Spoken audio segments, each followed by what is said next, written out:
ابو لہب کا بیٹا باپ کے ساتھ ملک شام جا رہا تھا تجارت کے لیے، تو کم وقت جانے سے پہلے کیا بولا؟ اب بھی میں آتا ہوں، محمد صلی اللہ علیہ وسلم کو جا کر ان کے رب کے بارے میں ایسی باتیں سناتا ہوں جس سے ان کا دل دکھے گا۔ تو حضور کے سامنے آ گیا اور اللہ کے خلاف حضور کے سامنے بولنے لگا۔ جب خدا کی بارگاہ کی گستاخی مصطفیٰ کے سامنے کھڑے ہو کر کی، حبیب کو تکلیف ہوئی، حبیب کی زبان سے نکلا اللہم سلط علیہ کلبا من کلابک، اے اللہ تیرے کتوں میں سے کسی کتے کو اس پر مسلط فرما دے۔ اور حبیب سے ایسی گستاخی کی، مصطفیٰ کی چادر کو کھینچ کر پھاڑ دیا، گستاخی کی۔ قلب مصطفیٰ دکھ گیا، حبیب کے قلب کو رنج پہنچا۔ حبیب نے کلمات کہے اللہم سلط علیہ کلبا من کلابک، اے اللہ اپنے درندوں میں سے کسی درندے کو اس پر مسلط کر دے۔ یہ پلٹ کر باپ کے پاس گیا، باپ نے کہا تو کیا بول کر آیا؟ اس نے کہا میں نے تو ان کے بارے میں ایسا ایسا بولا، ایسا ایسا کیا۔ انہوں نے کیا کیا؟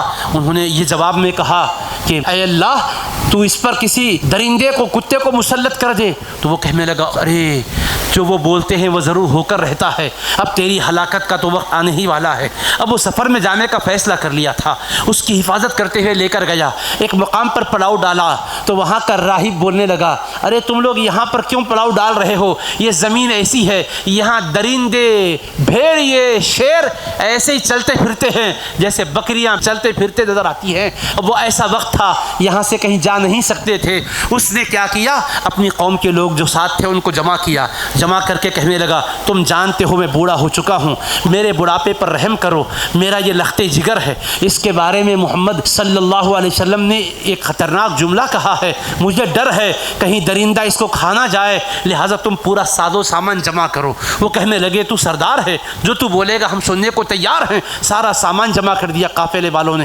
پورے سامان کا ڈھیر لگ گیا اور اونچا ایک تخت کی طرح اس کو بنا دیا۔ تو کہنے لگا میرے بیٹے کا بستر اس پر بچھاؤ۔ کہا ٹھیک ہے بچھاتے ہیں۔ اس پر بستر بچھا دیا، کہنے لگا میرے بیٹے کو اس پر سلا دو۔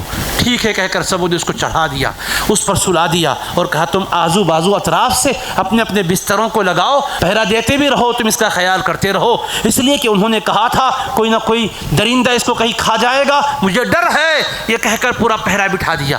اللہ کی شان، رات کا کچھ وقت گزر گیا، جنگل کے درندوں میں سے ایک درندہ آ گیا شیر، اور آ کر ایک ایک کو سونگنے لگا جو سو رہے تھے۔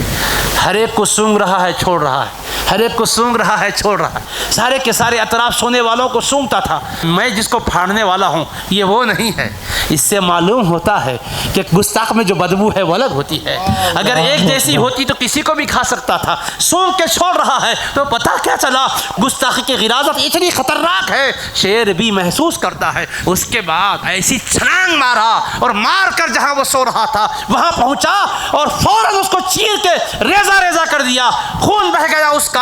سب کی آنکھیں کھلی، حیران رہ گئے، اتنی حفاظت کا ہم نے انتظام کیا تھا، مگر گستاخ رسول کا انجام خدا دکھا کے بتایا ہے۔ میرے حبیب کا دل دکھانے والے سن، خدا کا قہر کب برسے گا تجھے نہیں معلوم، عذاب کا کوڑا کبھی بھی برس سکتا ہے۔ فصب علیہم ربک صوت عذاب ان ربک لبالمرصاد، مصطفیٰ آپ کا رب گھات میں ہے، آپ کے گستاخ پر اپنے عذاب کا کوڑا برسانا چاہتا ہے، کب برسانا ہے اس کو معلوم ہے حبیب، لیکن اس کو چھوڑے گا نہیں میرے مصطفیٰ۔ اللہ نے بتا دیا